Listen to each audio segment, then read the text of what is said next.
Hello, welcome back to part 2 of Citroen Berlingo Gearbox Saga. I'm still waiting for the gearbox to come back, but I thought I'd make a start on making this part 2. I've got a few of the other parts ready we need. Tonight I'm going to be fitting the new clutch. We'll run you through how we're going to do that. And a quick update on the box. I've had a phone call today from the gearbox specialist, and he told me that the gearbox will rebuild, so that's a sigh of relief. I don't need to look for another gearbox. I could have put a second-hand box in it, but I've always got the fear that it'll be just as bad or worse than the one that we took out. So for me, especially on a van for a family member that she's going to keep, it just needed to be right. So a fully rebuilt gearbox, all new seals, all new bearings, in the diff, in the gear set, everything inside that wears out can be changed. The gear set itself will be kept, cleaned up. He's inspected it, says there's no damage on the teeth. The diff unit is perfectly serviceable, so we caught it just in time, although driving it with no oil in it hasn't done any good. But yeah, so it's all good news. Hopefully early next week we'll be able to get the gearbox back and get it chucked in. But for tonight, let's get the clutch in and ready so we can crack straight on when the box comes back. Alright then, here's a little basket of parts that I've managed to get hold of. Hopefully this is everything we need to sort out all the problems we have on the Berlingo. So we have got engine oil filter. We're going to do a full service while we're on. It's about due anyway, and because that air filter is such a pain to get out, we're definitely going to be changing that. So I've gone for a full service kit, plus the clutch and the few other bits that we need that we found along the way that were causing some problems. So we've got 530 fully synthetic oil, air filter, oil filter, and a diesel filter. These are all just from my local motor factors. So we've also got a diesel additive. So this is a diesel system cleaner. These can help. I wouldn't say that these are the be all and end all of your car's problems, but especially on a modern diesel, if you're having a few running issues, chucking one of these in the tank every now and then can certainly help clean the lines out of sludge. A lot of contaminants can get into diesel and spoil injectors quite easily. The main reason that I've bought this is because I've done these diesel filters before, and I'll open it up and show you. It is quite big, so this holds quite a lot of fuel, and what will happen is if we just chuck that straight on with no fuel in, it will take absolutely ages for us to start it, because the car will have to fill this up with diesel before the diesel can get to the engine. It becomes a bit of a pain. So what I always like to do is get a diesel additive and put the additive in the filter, so that way this will have something so the car can run without being airlocked straight away. The diesel additive will get straight into the fuel system and start working. You could put fresh diesel in there, but fresh diesel isn't something I have hanging around. So the fuel system cleaner will do a nice job of that, and keep the injectors on the lines nice and clear. In addition to the service parts, we've got some gearbox oil. I've used this stuff before, it's very good, although it is a budget brand, Pro Plus Power. That is very good, so don't think that just because it isn't the main brand it isn't good.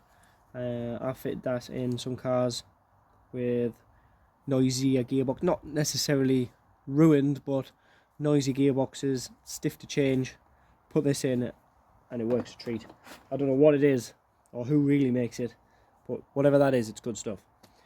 Then obviously we've got the 3-piece clutch kit, release bearing, pressure plate and cover, and the friction plate, sorry. In here we have what I've always called top hat. because it looks like a top hat.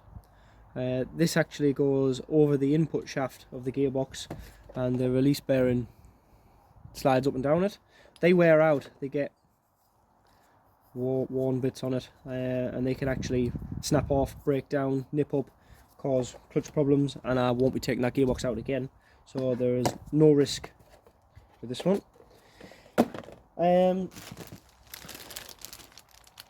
Also, we have got, just before I talk about them, all of this stuff here, the clutch was surprisingly cheap, and the service bits, including the additive and the oil, that cost a little over £200. So the clutch was just under 100 quid, and the service bits with the oil was a little over £100, which, to be fair, that's quite cheap for a full service kit, gearbox oil, and a few of the bits, and a clutch. That's pretty good value. The clutch I've gone for, as you can see there, LUK. I refuse to fit cheap clutches. I always try to stick to LUK, Sachs, just because I know the quality is there, and it is a pig of a job to do it again. I've known people who have fitted remanufactured clutches before, and they just don't last. So it really isn't worth it. For the price of it, that clutch was £89 plus VAT. There's no point in fitting a cheaper one for the sake, like, it was 90 quid. So why would you cheap out on that? These bits here, we've got, these are a little bit more expensive because these come directly from Citroen. We've got the diesel leak-off pipes. These are available on eBay, cheaper ones. You can buy just that little green seal. You can buy just them. You can't buy them genuine ones. If you ask for a diesel runoff pipe, this is what you get. You can't buy these little bits separately from the dealer. You have to buy this kit, which does cost a bit more money, but in my opinion, it won't leak. It'll be right. There's no excuse then.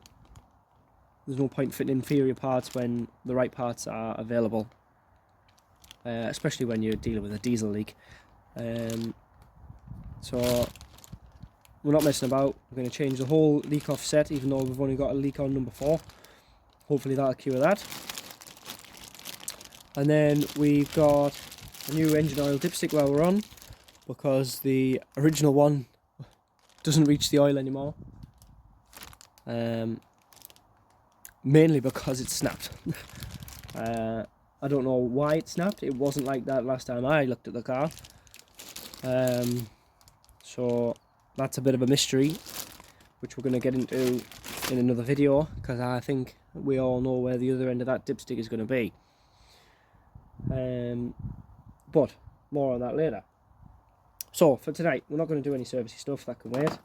I can't fit the top hat because the gearbox isn't here, but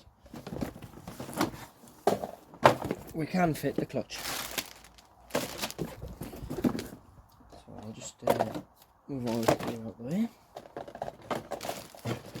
I wasn't sure if I was supposed to keep this basket that the nice delivery man dropped it off in, but assuming that the name on that basket is where it came from, I don't think he particularly minds me keeping it. But whatever, I'm sure it'll come in handy. So, clutch kit. Let's get it open.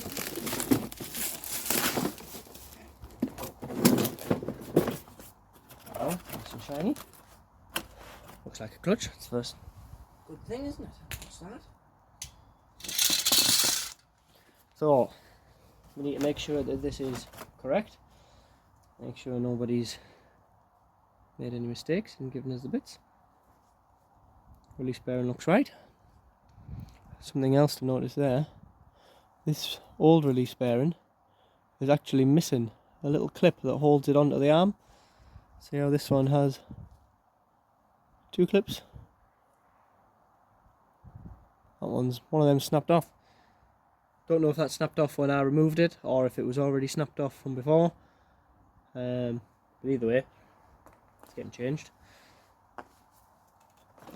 Clutch cover, or pressure plate, whatever you like to call it. Need to make sure visually that they're the same. There might be some differences in brand, so don't worry too much if it looks a little bit different, just like where the mounting surfaces are, or the number of fingers, as long as they're the same size, which they are. They look identical. That's because that one is actually, you can see there, if I turn it the right way around, an LUK clutch. So we're changing like for like. So we know that's right.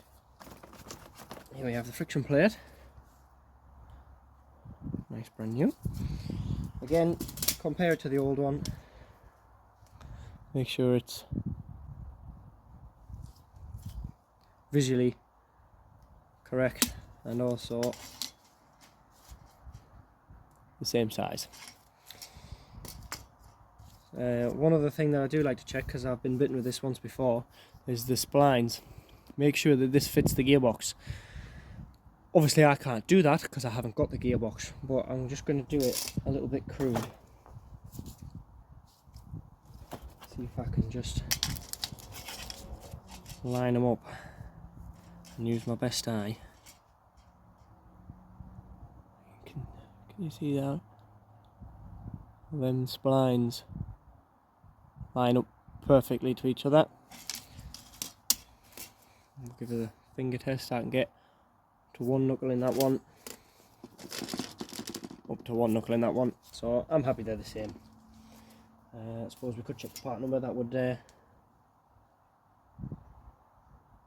help as well. 324038910. So they are exactly the same part. Maybe it's had a clutch once before, but right. So now what we need to do before we fit the new clutch is we have to clean this pressure plate, because just like brake discs, there will be a coating of oil on there that is applied in the factory, which just keeps this surface free from any rust while it's sat on the shelf. You wouldn't want to open your clutch, your brand new clutch, and find that it's gone all rusty. So there's actually like an oily coating on here. The problem with the oily coating is that'll make this very slippy, which isn't what you want, obviously, excuse me, because the clutch works with friction, so you don't want anything slippy in there when you're using friction to make it work. So just like when you change brake discs, you need to give this a good clean, some brake cleaner, nice healthy squirt. Just wipe around.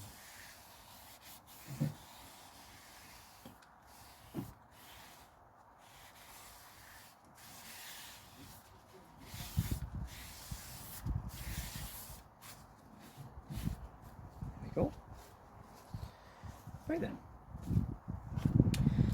Another thing that we need to make sure is that we get this the right way around. So it could go this way or it could go that way. It's important, as you'll see, it isn't the same both ways. See how this part here sticks proud on this side?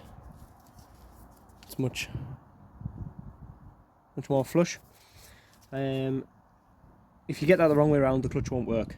So in some cars you can't get that wrong because the gearbox won't actually fit, but on some cars you can get that wrong and everything will fit, and you don't know it's wrong until you fit the gearbox and find the clutch doesn't work.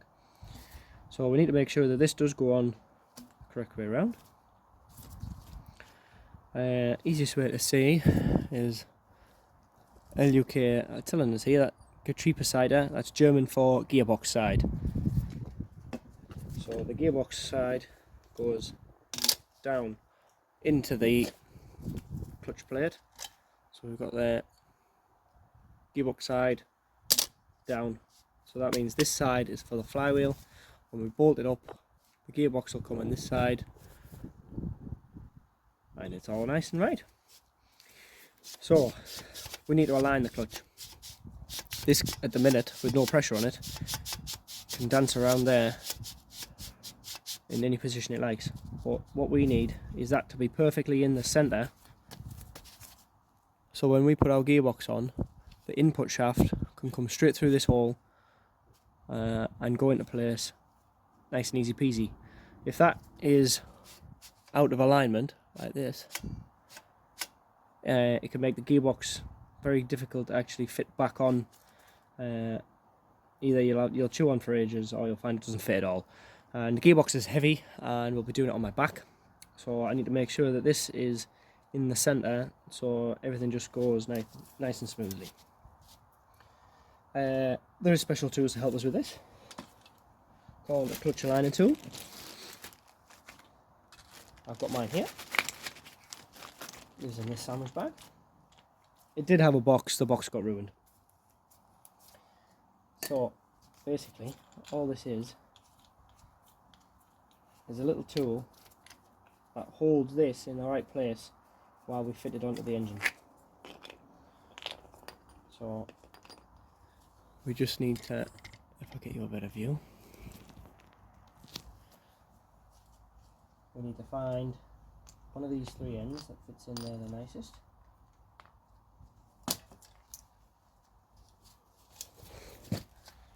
So this goes in this way. That might be the one for us. So put that through there. This goes in the centre.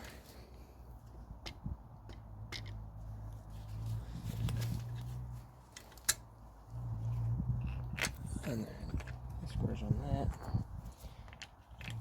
Oh, and then you drop it.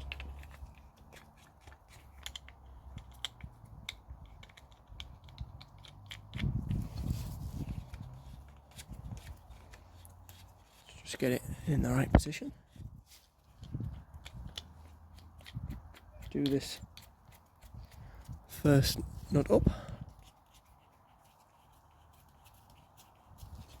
Right then.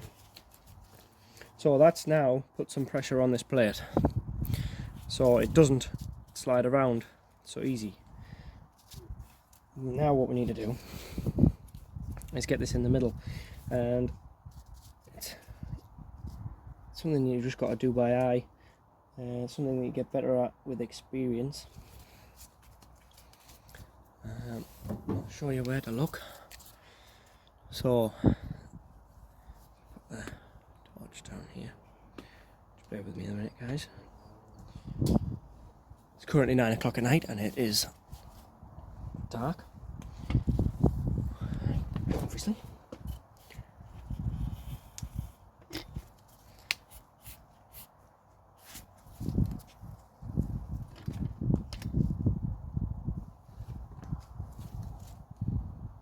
Okay then.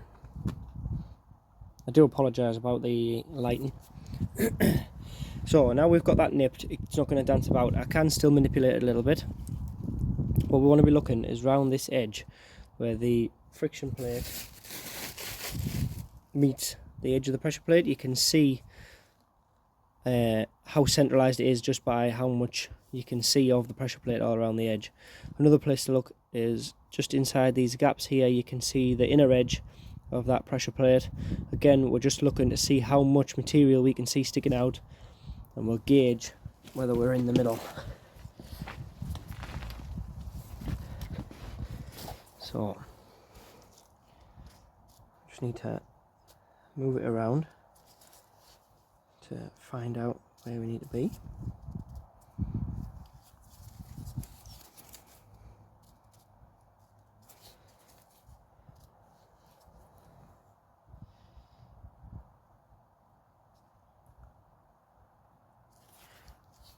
It's worth taking your time on this, getting it right, because spending a couple of minutes now getting this right is a lot easier and a lot less stressful than fighting with the gearbox when it won't fit. So I'm happy with that there. So all I'm going to do now is tighten up that nut on the back.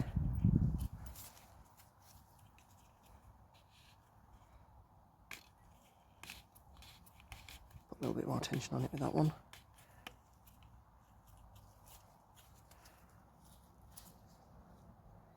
Make sure it's not moved.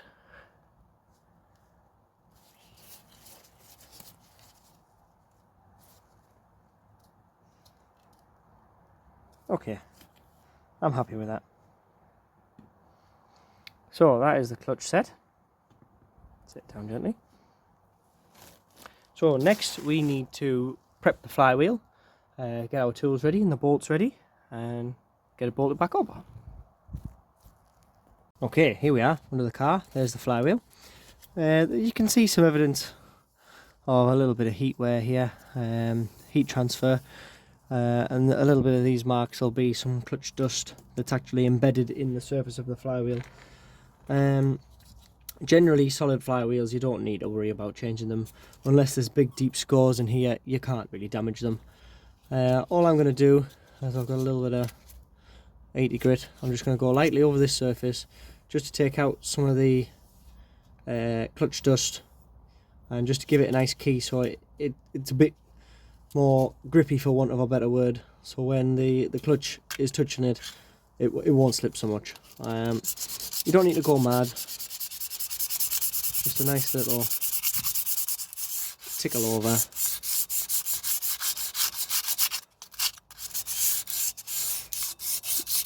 Because this clutch hasn't actually worn out, this flywheel's not so bad.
Go.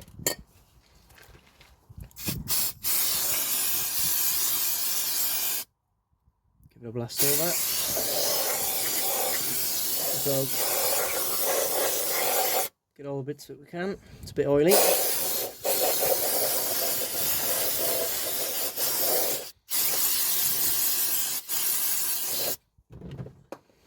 Use it like you haven't paid for it. Same as a clutch. Just give that a little wipe over. You can see how much dirt's coming off of there. Again, this doesn't really matter this much, as it's going to get covered in dust anyway. Unlike the clutch, the new clutch pressure plate, there's no oil on here. Obviously, because this is the original flywheel. Just give it a bit of a tidy up as we go. Just because it's an oily old girl.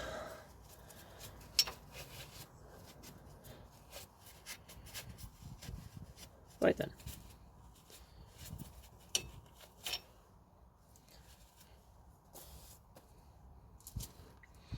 So I'm going to get ready with the bolts. We don't get new bolts with the clutch, but to be honest, there's no reason that we can't reuse these. Flywheel bolts you should renew, as they are stretch bolts. If you renew them, you are risking snapping them. Clutch bolts, I've never had any failures. Some clutches you get new bolts. Unfortunately, we didn't this time. All I'm going to use here is a bit of Loctite thread locker. It comes in a nice little pushy up tube, which makes it very easy to pop on. Saves it coming in a little super glue or toothpaste tube, which always ends up running off and going everywhere. This one, if I actually do it where you can see, you can pop it on, and it's thicker stuff. You can see there, it isn't runny, it's like a paste.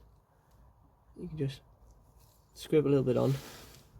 That there is more than plenty, and that'll just make sure that these bolts don't jiggle loose once they're in. So do all 6.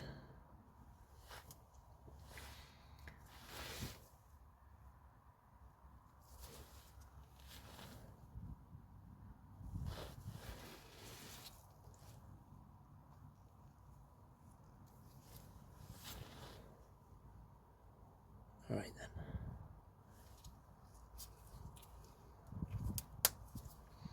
So, we're ready to put the clutch in. If my head gets in the way of this shot, I do apologise, but I'm going to have to get in a little bit closer so I can tighten up the bolts. So if all you can see is my bald spot, I do apologise.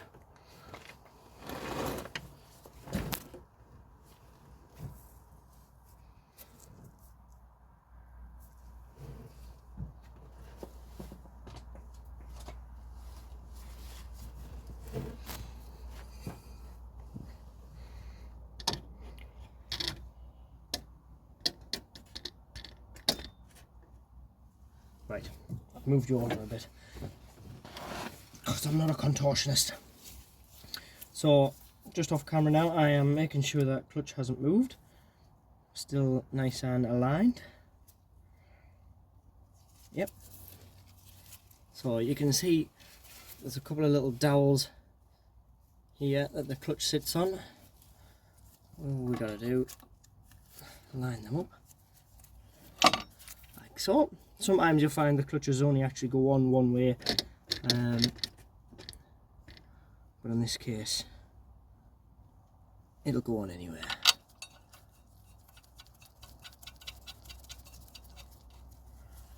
So just put the bolts in finger tight for now.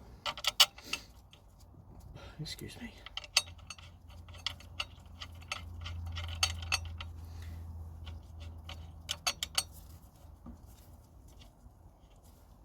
Make sure they're in properly because you don't want to cross thread that. We'll be in a world of pain.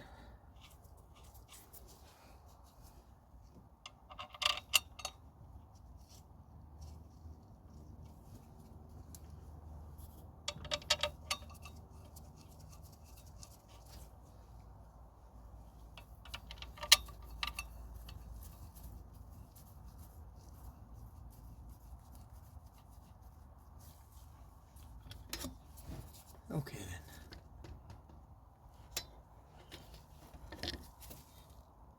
Right there. Found a better place for the camera. You can see more. Shove myself back in. Okay.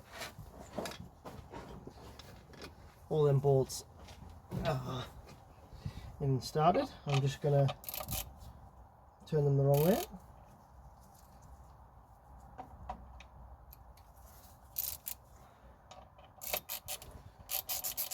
Going to take the slack out of them before we start the tightening sequence. This ratchet is brilliant, by the way. You can see, looks like a usual kind of ratchet, but actually has a handle that turns. I'll stop blinding everybody. You can see as I'm turning the handle, it's actually turning the ratchet. That is a genius idea. Whoever thought of that? Stanley. You need a pay rise because that is amazing. It makes it so much easier for running up bolts or tight spaces, things like that. It is my favourite ratchet. Yes, I am that sad. I have a favourite ratchet. So I'm just going to run these in to take the slack up.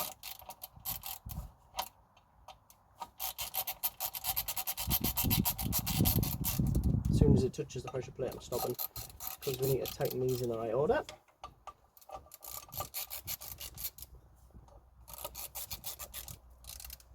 Right then. So, like a wheel, when you're fitting a wheel, you need to do the same kind of thing with the clutch. So we're going to tighten these in opposites. So we're going to go here, here, and then over here, opposite that one. And again, we're going to do that slowly so the clutch sits square and it isn't cocked over and so all these fingers pull in nice and tight together, nice and square. We're just going to do a little bit at a time.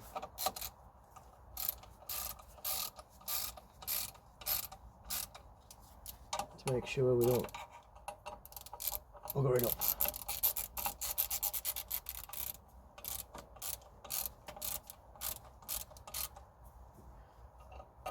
The more I'm doing, the looser this clutch aligning tool will get, but that's just because the pressure plate will begin to hold the clutch in place rather than the tool. So don't worry about that dancing around.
There now.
Two, three,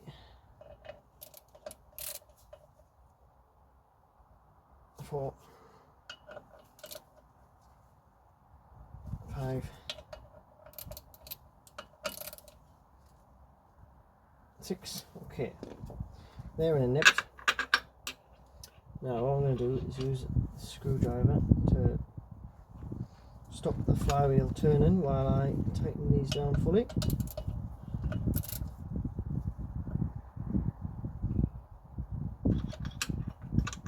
If I can get that wedged up there.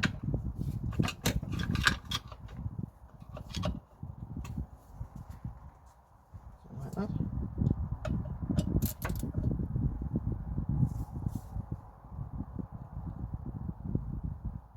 One.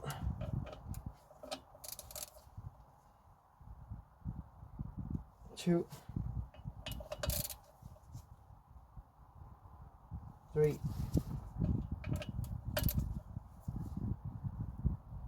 4,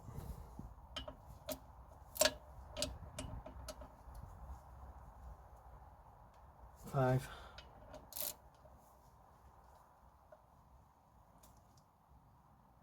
6. Undo the nut. Pull the tool out, and that is one new clutch fitted to the flywheel of our Citroen Berlingo. And if I get you in a bit closer, you can see those splines for the clutch are perfectly in the middle of that pressure plate. So we should have no problems getting that gearbox on. And it'll all be plain sailing, hopefully.